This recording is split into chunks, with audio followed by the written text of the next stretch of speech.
What's up, Caps fans?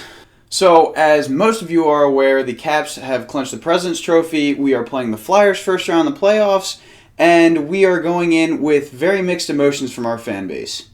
Generally, we have two types of fans in this situation. We've got the fans that are the optimists, the ones that say, oh, hell yeah, we just won the President's Trophy, and now we can go all the way to win the Stanley Cup. And we have the other fans who are the pessimists.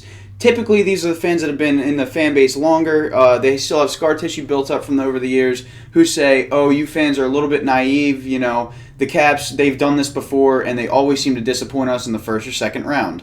So I wanted to make a video to kind of wrap up the Caps history, to explain why some fans are pretty salty about the team. You know, especially the fans that have been around since the 1974-75 season, and even the fans that have picked it up in the 80s. You know, there's a reason that they act the way they do.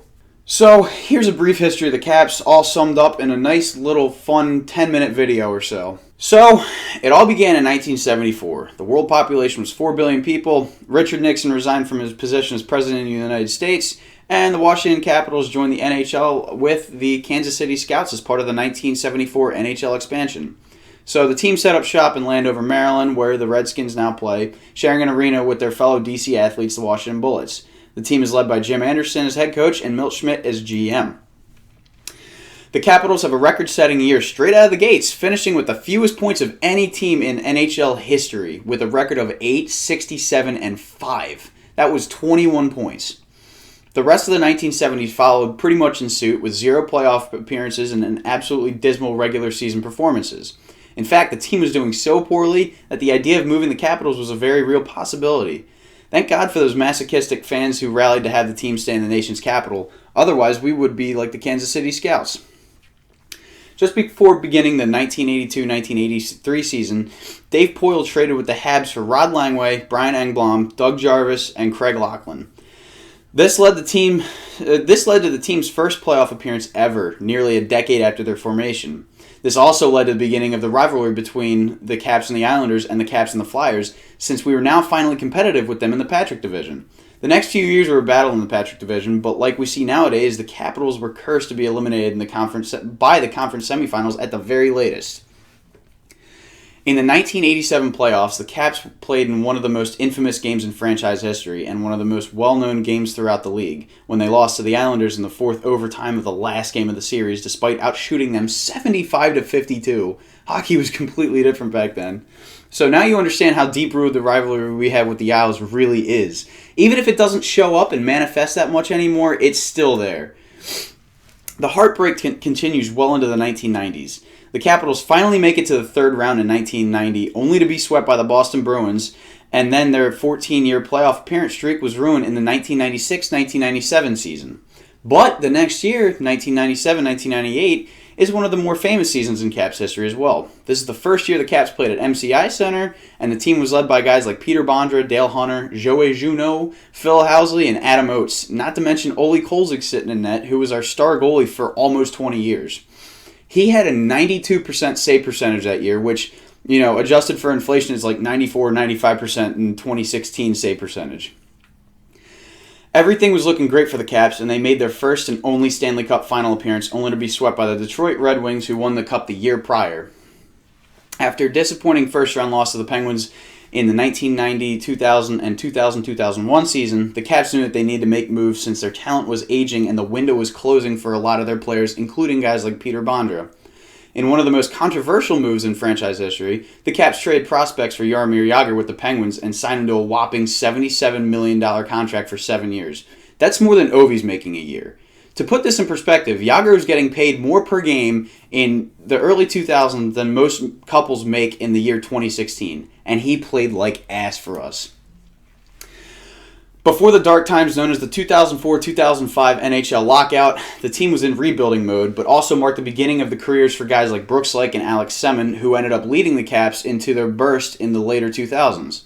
Then, by some divine miracle, the Caps beat the Penguins in the draft lottery to get the first overall pick in 2004, getting Alex Ovechkin, while the Penguins signed Evgeny Malkin second overall. This basically marked the beginning of the Ovi era in the league, and, you know, everyone knows who he is worldwide. Ovechkin scored 52 goals and 54 assists in his rookie season, totaling an incredible 106 points. For a rookie getting 106 points, that's as many as Patrick King got this year. And I know there's a difference because this is the lowest scoring era in NHL history, but that's still something to be said about it. And only 2 seasons later, Ovi would go on to score 65 goals in one season, leading the entire league in scoring for the first time in his career, as well as setting a franchise record for goals in the season by a country mile, beating the old record by 13 goals.